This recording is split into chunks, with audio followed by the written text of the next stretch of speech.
दोस्त को हाय दादुल्ला मुहिब माराए ख़ासन ख़लीलन खे सख़्तियूं सहाय अल्लाह समद बेनियाज़ सा करे जा चाहे इन्हीअ मंझि आहे का उन्ही ॻाल्हि इसरार जी।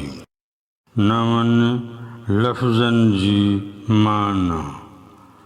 दादुला माना प्यारा, ख़लीलन माना दोस्तनि, अल्लाह समद माना अल्लाह बेनियाज़ आहे, इसरार माना ॻुझ।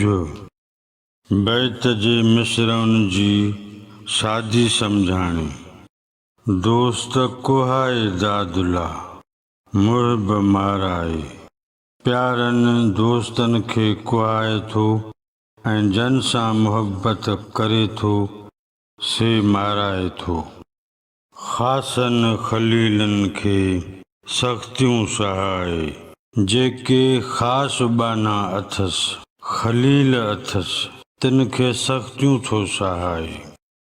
अल्लाह समद बेनियाज़ सा करे जा चाहे, अल्लाह साईं बेनियाज़ आहे, उनखे जेकी वणंदो सो सा ई कंदो।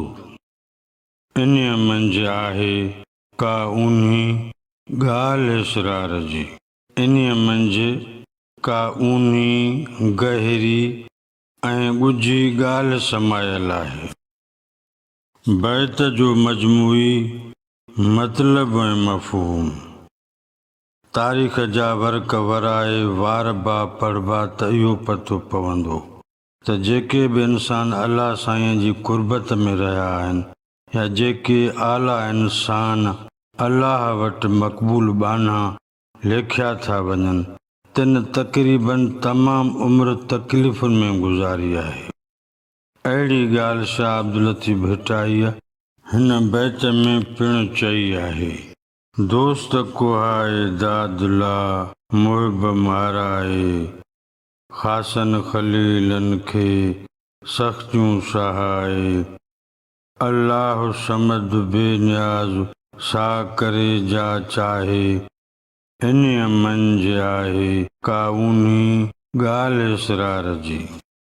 करबला जो वाक़ियो 10 मुहर्रमुल हराम 61 हिजरी मुताबिक़ 680 ईसवीअ ते करबला जे मैदान में थियो, जिते जेके जवान कूंदर शहीद थिया सभु अल्लाह जे हुकुमनि जी पैरवी कंदड़ परहेज़गार अल्लाह जा प्यारा बाना हुआ। करबला जो वाक़ियो सफ़ा खुलियल साबित सबूत आहे त अल्लाह साईं पंहिंजे प्यारनि दोस्तनि खे कुहाए थो, जन सां मुहबत रखे थो से माराए थो। जेके बि अल्लाह साईं जा ख़ासि बाना ऐं हज़रत इब्राहिम अलैहिस्सलाम जहिड़ा ख़लील आहिनि से सभु सख़्तियूं था सहनि। अल्लाह साईं पाक ज़ात परवरदिगार सल पंहिंजो फज़ल फ़रमाए, छो त रब साईं बेपरवाह ऐं बेनियाज़ आहे। समूरियूं सनाऊं उन रब खे थियूं जुॻाइनि जो कुल अख़्तियार रखे थो, तंहिंखे जेकी वणंदो सो कंदो। अल्लाह साईं पंहिंजनि प्यारनि बाननि खे ॾुखनि औखनि मां छो थो गुज़ारे। इहा हिकु अहिड़ी गहरी ॻाल्हि आहे जेका रब साईं पाण ॼाणे थो।